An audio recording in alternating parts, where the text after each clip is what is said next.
Oya, yani hichi kionjo alichokiachia Diamond kinashindana na nyimbo zote za wasanii ambazo zimetoka recently. Yani ni kionjo tu, ngoma yenyewe bado haijatoka. Na kana ujifikiria, ngoma ikitoka itakuwaje? Sikia, ukipita Instagram pale kwenye zile sound za muziki, kinashikilia nafasi ya kwanza, as you can see.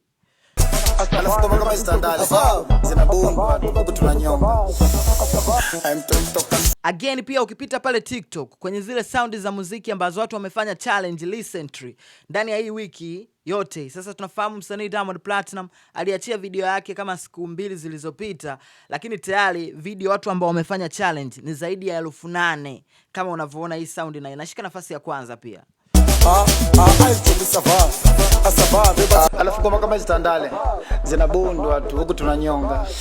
Hatari. Sasa nimekaa tu nikafikiria ngoma yenyewe rasmi ikitoka itakuwaje.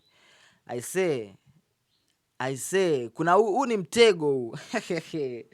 Huu ni mtego mkubwa sana. By the way, mimi nampongeza sana msanii Diamond Platinum kwa sababu hii inaonyesha ni namna gani kwanza akiachia, yani Diamond bana. Kuna muda yani hata umzungumzie hivi utamzungumziaje? Yani unajua kuna vitu vingine unakaa tu nafikiria namzungumzia kwa lipi hapa? Kwa sababu mambo yanajieleza. Yani kionjo tu sasa hivi ni talk of the town, top notch. Na sasa hivi watu ukipita pale kwenye Instagram yake anavyopromote utafikiri ngoma imetoka, kumbe ngoma bado haijatoka, ni kionjo tu na tayari watu washaanza kuvibe. Sasa mimi jana nilikuwa napita zangu kwenye viringe vyangu vya kahawa huko. Yani nasikia kabisa kwenye sticker zina kita huko mpaka nikasema au mimi labda ni mshamba, labda ngoma imetoka mimi sijui. Kumbe watu wana vibe tu na kionjo ndugu yangu.